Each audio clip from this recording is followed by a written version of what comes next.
Well, hey everybody, I'm jumping back on live again because for some reason there must be something wrong with that file that I tried to post today. So we're gonna go ahead and I'm gonna do the lesson right now. We're gonna do it live, which I wasn't planning to do. I usually record these videos and then we can show them that way. But I think tonight, because the thing's not working, I'm gonna go ahead and get started. So, hey everybody, my name is Johnny. I'm a grateful believer. I struggle with alcoholism and codependency. Welcome. If it's your first time here, so glad you're here. If you've been coming for a while, welcome back. So usually Saturday nights at 6 o'clock, we put on the lesson for the week and recorded the lesson, edited the lesson, got it ready to publish. And for some reason, it's only showing the first minute or so. So I'm going to go ahead and do the amends lesson here now live. So that way it's on. And then later on this week, I will try to get the recorded one on just so you can see that one as well. So since I'm doing this live, if you want to share it and let people know that it's happening, that's great. And like I said, I apologize for the inconvenience. This isn't the best lighting. It's not the best way to do this, but I just wanted to make sure that we got the lesson out for this week. So we're going to be talking about amends tonight, and this is part of Principle 6. Principle 6 says, evaluate all my relationships, offer forgiveness to those who have hurt me, and make amends for harm I've done to others, except when to do so would harm them or others. Jesus said in the Beatitudes, happy are the merciful, Matthew 5:7, and happy are the peacemakers, Matthew 5:9. This goes along with step 8 of the Christ-centered 12 steps, and it says this: we made a list of all persons we had harmed and became willing to make amends to them all.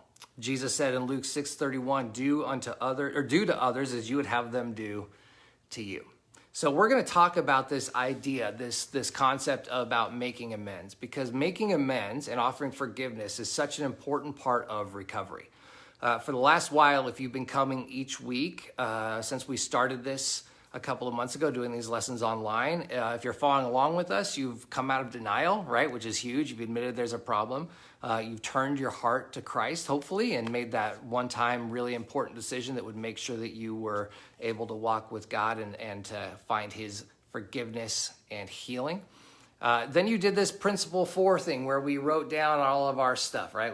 You wrote down a bunch of different good things and bad things that happened to you, things that you did, and you came out with this list of people and events. And then in principle 5, we told another person, right? We sat down and we brought somebody into our recovery process. Now, at principle 6, we're going to act on it.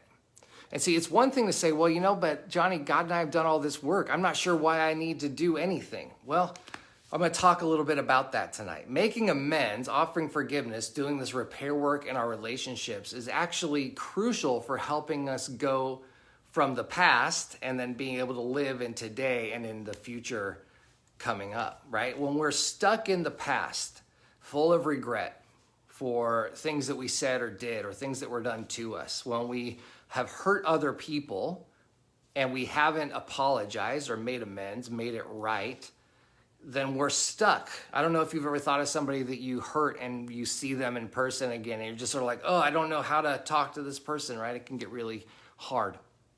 And the same thing for forgiveness. People that we've been hurt by, it's sometimes hard for us to let go of those things, and we stay stuck in our yesterday either way, either because of our regret or because of things that were done to us. And making amends and offering forgiveness begins to set us free from those things. I don't know if you're like me, but I have a hard time falling asleep. And whenever I try to fall asleep is usually when my mind starts playing tricks on me and it starts reminding me of mistakes I made or all the different ways that I blew it. But when I've done this principle, when I've made amends and I've forgiven people, when I start to remind myself or I start to think about those things that I did in my past, I can say, I've made amends for that. I'm doing what I can to make it right. What we're talking about is taking care of the stuff on our side of the street, trying to make sure that we're dealing with and we're owning our part. We're not going to own everybody else's part. We're not going to take all the blame all the time, but we're going to talk about our part here as well. I'll never forget when I was about 15, my dad came and made amends to me. Now, I don't know, you may not know this, but Pastor John Baker, the founder of Celebrate Recovery, is my dad. And when he had just started to get sober, he sat me down and he told me he was sorry. He told me he was sorry for the effects of his alcoholism. He told me he was sorry for the separation and some of the things that were going on in our family. And I remember in that conversation thinking to myself, my dad is different. My dad has changed. Because he wasn't telling me how he was going to fix it, right? What he was going to do. He wasn't sitting there and telling me, hey, I'm sorry, but here's all this other stuff that was going on. He just took ownership of his issues. And that allowed us to continue walking together down this road to recovery. So making amends can have a major impact on people's lives. The other thing is that when we talk about making amends, and I promise I'll get to the acrostic soon, but when we talk about making amends, a lot of times it's a sign to other people that we're changing. It's a sign to other people that we're different. When I make an amends, it's countercultural. It's counter to what other people want to do. People don't want to have those kinds of conversations. A lot of people will say to me, Johnny, when is my spouse or my parents or people who, are having a hard time with me, when are they going to give me the credit for what I'm doing in recovery? And honestly, a lot of times I'll tell them is people don't know you're changing, right? Not everybody who's in our lives joins us in recovery. Maybe they think it's just for you. You're the one that needs it. Or maybe they don't know the power it would have in their life. Whatever the reason, if they're not a part of it, they don't understand the change that's happening. Well, making amends, telling somebody you're sorry for things in the past is a great way to show them, not tell them that you're changing. Because when we make a healthy amends, we're not making excuses and we're not shifting the blame. We're taking the accountability for our parts of things. I don't know if you watch politicians or celebrities make amends when they've blown it, but very rarely do they say, I'm sorry. It's often, I'm sorry you felt that way, or I'm sorry you misunderstood, and that puts the blame on us again as the person who misunderstood or who didn't take it the right way. Now, an apology and amends is going to just be talking about your part, and it's going to be helping to clean up your side of the street.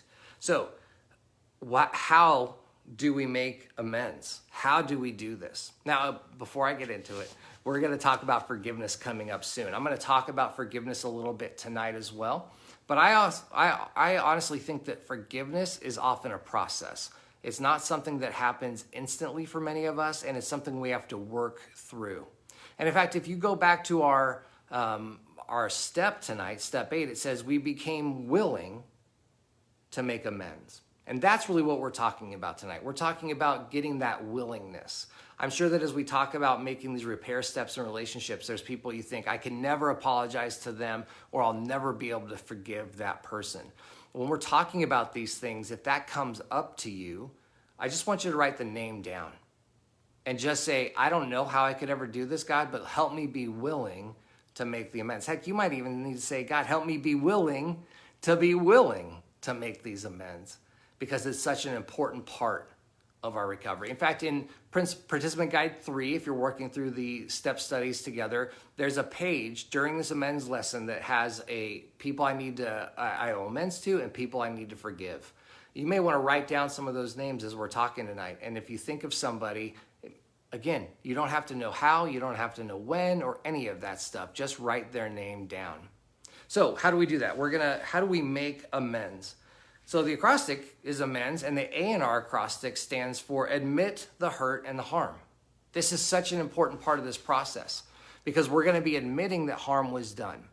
When we make amends, we're admitting that we hurt other people. We're saying, I know I did something wrong that hurt this person. When we're offering forgiveness, we're saying what you did to me was wrong. I'm just not going to hold you accountable for it anymore. See, a lot of us have a hard time either accepting the blame or accepting that things were even done to us. So it's what we're doing, we're admitting harm has been done either to me or by me. But we're going to begin to take those processes, those steps, so we can leave it in the past. We can leave it behind. Because as long as it's allowed to be a resentment or a fear, it binds us and keeps us stuck. And actually, it keeps you stuck in the past. So making amends isn't really about the past. A lot of people will say, oh, I don't want to dredge up the past by making an amends. No, amends are really about the present and the future so that you're no longer owned by those things. But you have to start by admitting that there was pain and that there was harm, either caused by you or by other people. And I'm sorry because, again, The file didn't show up tonight, so I don't have the verses and everything available, but as soon as I post, as I'm able to get the more produced one up, I'll have that so you can read the verses. But in Luke 6:37, Jesus said, "Don't judge others, and God will not judge you. Do not condemn others, and God will not condemn you. Forgive others, and God will forgive you." Notice that our relationships are important. We need to treat people the way we want to be treated. And forgiveness is for those of us who are Christians, and we'll talk about this again in a week or so, but forgiveness is commanded to Christians. Like, it's not something that we get to decide, but again, it can be a process. So often, amends to and people that you need to forgive. And really, it's just about writing down those names. You might want to go back to your fourth step inventory and pull some names off of that you can start this list with. But here, I don't want you to worry about the how-to right now. I don't want you to worry about figuring out how am I going to do this, or maybe that person's long gone, or it's hard to, I don't know how I'm going to find that person. It's not about that. You're just making the list and being willing to make the amends. Remember what Jesus said in Luke 6:31, the golden rule: treat others as you want them to treat you. There is a sense of we are doing that by making amends. By the way, you're modeling for other people. If you're somebody who is, you've got kids and you want them to get some of the stuff that you are getting, man, I just want to encourage you to make these amends and model it for other people. I'll tell you, when I first got sober, I was in the middle of a step study, and a friend of mine from my past kept coming up that I needed to make amends to him. He was a friend of mine. He was kind of the guy who, he was the guy that got me home when I drank too much to do it, to hear it. And so I would just encourage you to make a list of those people that you've hurt and people that have hurt you. So make that list. The next letter on our acrostic, sorry, I'm having some technical difficulties again, is E, and E stands for encourage one another. You and I need to encourage one another. Remember, we are in relationships. And so when you get to this point, you need encouragement from other people. And if you've done this, you need to encourage other people. This is why it's so important that we don't do Celebrate Recovery alone. You need to be in a group. If you're not in a group, I really want to encourage you to go to celebraterecovery.com. There you can click on Find a Group, or you can look at the CRCR, the Celebrate Recovery Crisis Response, because right now, due to COVID, there may be CRs in your area that are only doing groups online. But earlier tonight, I did a real quick live to kind of update everybody what was going on. And we were kind of talking about the idea that right now, things may not be ideal. Your recovery program may not look the way you want it. Maybe you don't want to do things online, or you don't want to do things at your church if you have to wear a mask and social distance. And I'm not getting into all the politics behind that, but what I do want to talk about is right now, it's about doing the things that we can do as best as we can do them. It may not be perfect. It may not be ideal, but still, I want to encourage you to work your recovery. So you need to get around other people who know what they're know this language. That's why it's so important to get a part of a Celebrate Recovery group, because we can encourage each other to do this. Look, making amends isn't going to feel very natural. And every time you do one, you're going to start thinking, maybe I don't really feel that way, or whatever those things are. Maybe I don't want to do this. Maybe this person's going to hurt me or whatever. And by having people around you, they can help you as you go. Hebrews 10:24 says this, and let us consider how we may spur one another on toward love and good deeds. Let us consider how we may spur one another on toward love and good deeds. For that's all of us, to do that for each other. And we need to encourage each other to do this, to make the amends. Now, the N in the acrostic answers why, and the answer is not for them. When you and I are making our amends, we're not doing it as a performance. We're not doing it to earn a relationship. We're not doing it, or we shouldn't be doing it because we're being commanded to by somebody else. That may be why we get in recovery. I know for a lot of people, relational turmoil is what's going to bring us into recovery. Maybe somebody said, get sober or I'm out, or get help or we're over, whatever the thing is. But if you continue to work your recovery just for that person, what I've seen too often is that you'll fail, because that person's never going to be enough, and they may leave, or they may have a conflict with you. And if your recovery is just for them, then it's not going to be enough for you. It's got to be an internal drive. That doesn't mean that if somebody pushes you, that they're not trying to help you. But I'm just saying, especially when it comes to making amends, if you're apologizing for something that you did in the past, you need to make sure you're doing it so that you can be set free of those things, regardless of their response. Here's what I would encourage you. Don't expect anything back. When you make amends, don't expect them to give you anything back. You can't make them forgive you, just like you can't, nobody can make you forgive them, right? You can't force somebody into this. So when we make amends, it needs to be, again, so we can clean up our side of the street. If you have a broken relationship and you're hoping that it's going to get healthy, it's only going to happen if both parties do their side of the street. And so that's what we're doing. We do this, and we're going to do our side. We're going to make amends for us, but we're not going to expect anything back. Jesus even said this about our enemies. In Luke 6:35, he said, love your enemies and do good to them, lend, and expect nothing back. This is the attitude we need to have. And by the way, most of us, we're not talking about enemies. We're talking about friends and people that we love. But when we make amends, it's not about expecting things from them. It's about getting it away, like dealing with that thing. So it's no longer a part of who we are. Now, I hope that when you make amends, people are going to forgive you. And when other people hurt you, you can forgive them quickly. I hope that you're able to build healthy, long-lasting relationships. And I've watched God resurrect dead relationships. And so I want to encourage you that when you make amends, when you offer forgiveness, that also helps the other person. But this needs to become an internal thing, something that we need to do for us to help us keep short accounts. The D in our acrostic is to do it at the right time. Here's the thing. Imagine that you were going to make an amends to somebody, and maybe it's your spouse, and you walk in and the kids are crying and there's water coming out of the toilet and your dinner's burning in the kitchen. Like, that's not the time to try to make an amends, to have a really deep conversation, right? The book of Ecclesiastes in 3:1, it says there's a right time for everything. So that means there's a time to let things happen. Maybe you're out to lunch with a friend and they bring up something from the past, and that gives you a chance to respond.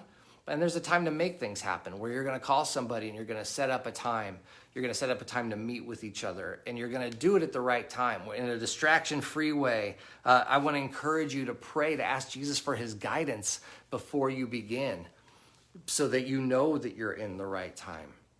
Now, sometimes you're going to do it you're not going to know the right time. So how do you get on the right time? You have to get other people involved. You might want to say, man, I've been to Celebrate Recovery 3 times and I'm ready to make my amends to everybody. And those of us who have been in recovery for a long time would say, work the steps and principles in order. You'll get there. But right now, work the steps and principles in order. You might think, there's no way I can forgive that person right now. Get other people around you to encourage you as you go through this time. Don't wait, again, for it to be a perfect condition, because otherwise that's never going to happen. But if you wait until you feel like doing it, then the truth is you're probably never going to feel like doing it. But listen to Philippians 2:4. It says, each of you should look not only to your own interests, but also to the interests of others. Now, we have to be careful, those of us who are codependent, that we read that carefully. He's not saying you shouldn't have your own interests, only care about other people. But we need to not just look out for our interests, but the interests of others. Now, codependence, by the way, talking to me and others who identify this way, how do you know the difference between codependency, thinking of other people more important, and Christ-centered, thinking of people more important? Well, it's that qualifier. Who are you trying to serve? Who are you trying to please? In our Christian behavior, if we're trying to please other people or earn their love or look good in their eyes, that's codependent behavior. If, on the other hand, we are acting this way because Christ commanded us to, and we are putting him first place in our life and we're seeking his approval by doing it, then that's Christ-centered behavior. How do you know? A lot of it's gonna be trial and error. Sometimes you're gonna think you're doing it the right way and it'll be the wrong. How do you know? Get around other people. Get in a group and share and allow people to help you during this time. So you want to do it at the right time. The last letter of our acrostic is S, and that stands for start living the promises of recovery. Start living the promises of recovery. When you stop living in the rearview mirror, looking at your mistakes and the things that are done to you, and you leave them where they belong, you now have the ability to walk into a future that Jesus is setting up for you. You're walking into freedom. You're walking into victory. Not just sobriety, but complete life change. You can start living those promises instead of always looking behind you. So when you make amends, you can leave those mistakes in the past. And when the enemy tries to remind you of them, you can say, yeah, you know what? Jesus forgave me for those things. I learned things from them. I've made amends to those people, and I'm not living in the past anymore. And you can keep moving forward. Like what God said in Joel 2:25, he said, I will repay you for the years the locusts have eaten. If you've ever seen that kind of devastation that a locust could do, where they would just come in and destroy a whole crop, often we're going to look at our own lives and we're going to feel that way. And God says, I'm going to repay you for that. Now, it may not look the same, but you're going to have something on the other side. And that's what I know to be true. That if you walk through this, if you make amends, if you offer forgiveness, if you take care of your side of the street, there's blessing and there's freedom and there's life change on the other side. When you start to question, do I really need to do this? Is it really worth it? There's life change on the other side. Hey everybody, I'm so sorry that the lesson didn't upload correctly. I'm going to work on getting that up. In the meantime, we've got this one here. So thank you to everybody who joined me live and for some of the nice comments about, hey, we understand that the verses won't be there and stuff. So I appreciate that. I'm going to, like I said, I'm going to keep working on getting the lesson up with where it looks nicer and all that kind of stuff. And I'm not as flustered and looking at comments, and my daughter's texting me during and all that kind of stuff. So lots of things going on. But thank you guys so much for joining us. I'm going to pray, and then I'll say goodnight. Heavenly Father, thank you for this time. Thank you for this technology that so many of us can get together and just praise you and thank you for what you're doing. God, I know that you are working in people's lives, that there are people who are hurting because of mistakes they made in their past, and there are people who are hurting because things that were done to them in their past. And God, tonight what I would ask is for willingness. I ask that you would give each of us the willingness to make the amends to the people that we've harmed, except when to do so would harm them. God, help us see clearly. Help us look for encouragement and help us encourage one another. God, I know the freedom that's on the other side of this principle. So for those that are watching that have a hard time with this, or they're saying, Johnny, I don't know if you understand what this person did to me or how bad I was to this person. What I would ask you to do, God, is to speak to their souls, to whisper gently to their hearts and say, fear not, for I am with you. Because you tell us that over and over in your word. So God, I pray that you would help us make amends. I pray that you would help us forgive people when they hurt us. And God, I pray that you'd allow the technology to work so I could get the better lesson up for people who weren't able to watch this live. Lord, we love you. We thank you. It's in your name we pray. Amen.